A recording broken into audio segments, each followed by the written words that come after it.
যাক বাবা, জঙ্গল থেকে তো বের হলাম, এখন আস্তে আস্তে বাড়ি যাই। পড়ে না চোখের পলক, কি তোমার রূপের ঝলক। ভালোই লাগে একা একা গান গাইতে।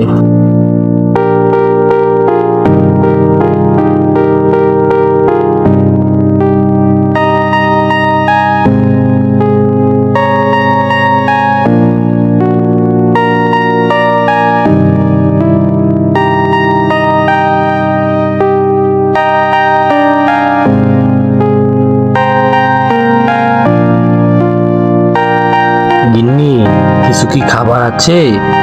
কিছু খাবার থাকলে আমাকে কিছু খেতে দাও, খুব ক্ষুধা পেয়েছে। হ্যাঁ, দিচ্ছি।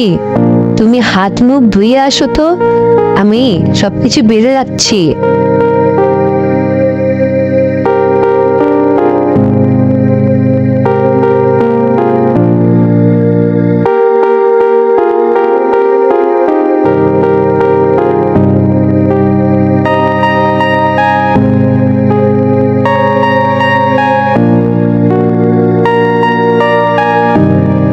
আজকে কেমন হয়েছে দোকানে বেচা কিনা?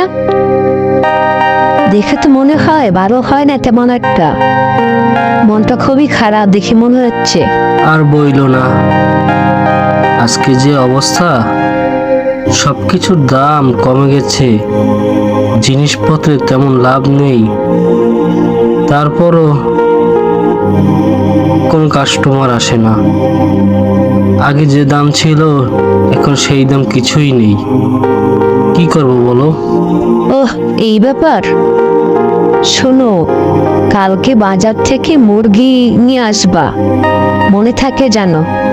আর যদি না নিয়ে আসো তাহলে আমি আমার বাপের বাড়ি চলে যাব, এই বলে দিলুম। আচ্ছা, দেখি আনতে পারি কিনা। আসো, এখন ঘুমাতে যাই।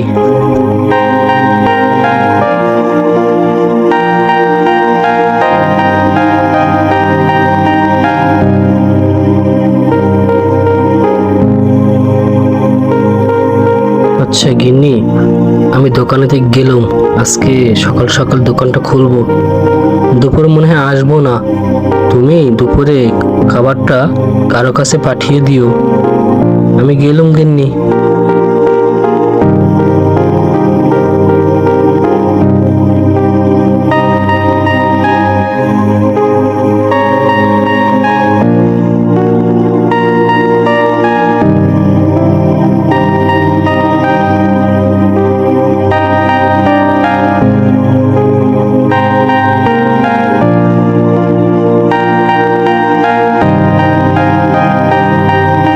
আরে আরে, ওই লোকটাকে কে অমনভাবে বেঁধে রেখেছে?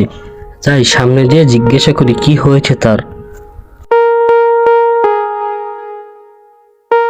বাবা, কে আপনি? এর আগে তো আপনাকে এই জঙ্গলে দেখিনি। আপনাকে এভাবে কে বেঁধে রেখেছে? কি হয়েছে আপনার সাথে? বাবা, আমাকে কিছু ডাকাত দল এসে আমার সব কিছু ছিনতাই করে নিয়ে গেছে এবং আমাকে এই রশি দিয়ে বেঁধে রেখে গেছে। বাবা, তুমি আমাকে একটু বাঁচাও। বাবা, অনেকক্ষণ ধরে আমি বাঁধা আছি, আমার দমটা বন্ধ হয়ে যাচ্ছে, তুমি আমাকে একটু বাঁচাও। হ্যাঁ হ্যাঁ, এই বাবা আপনার রশিটা আমি খুলে দিচ্ছি। এই এই তো খুলে যাচ্ছে। বাবা, তুমি আমাকে বাঁচালে, আমি তোমাকে কিছু দিতে চাই। আমি অনেকক্ষণ ধরে এই রশিতে বাঁধা ছিলাম, আমার দমটা বন্ধ হয়ে যাচ্ছিল, তুমি আমাকে এসে বাঁচালে। বাবা, আমি তোমাকে কিছু দিতে চাই। বলো বাবা, তুমি কি চাও আমার কাছে? বাবা, কি বলবো কষ্টের কথা।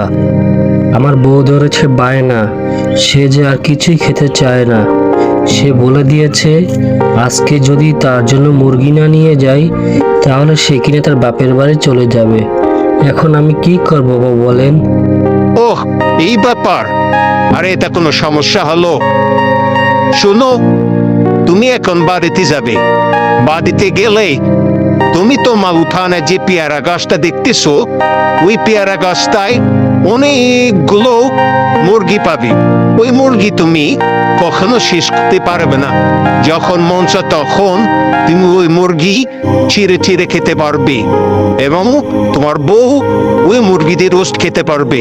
যাও বাবা, তুমি এখন বাড়ি যাও, তোমার বউ তোমার জন্য অপেক্ষা করছে। আচ্ছা বাবা, আমি তাহলে গেলুম।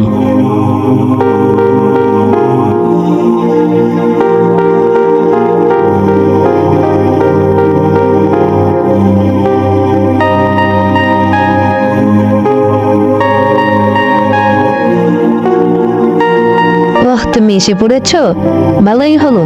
দেখো দেখো, আমাদের কি সুন্দর পেয়ারা গাছটায় কতগুলো মুরগি চাষ হয়েছে। এগুলো কিভাবে কি হলো আমি তো কিছুই বুঝতে পারছি না। তুমি কি কিছু জানো এ বিষয়ে? আরে গিন্নি, আজকে একটা বড় ধরনের ঘটনা ঘটে গেছে। সেটা হলো, আজকে রাস্তা দিয়ে যাওয়ার সময় এক বৃদ্ধ মুনি ঋষিকে দেখলাম রাস্তায় রশি দিয়ে বেঁধে রাখা। তো আমি তার কাছে জিজ্ঞাসা করলাম যে কি হয়েছে। সে বলল তাকে নাকি ডাকাত দলরা সবকিছু ছিনতাই করে নিয়ে তাকে রশি দিয়ে বেঁধে রেখে গেছে। তাই আমি তাকে রশি খুলে দিলাম। সে উপহার হিসেবে তোমার, সে কি মানে তাকে বাঁচানোর কারণে সে আমাকে কিছু উপহার দিতে চায়। তাই আমি তার কাছে তোমার কথা বললাম। সে জাদুর মাধ্যমে আমাদের পেয়ারা গাছটায় মুরগি দিয়েছে। এ কোনো সাধারণ মুরগি নয়, এই মুরগি কখনো শেষ হবে না। তুমি প্রতিদিন আজকে থেকে মুরগি খেতে পারবে।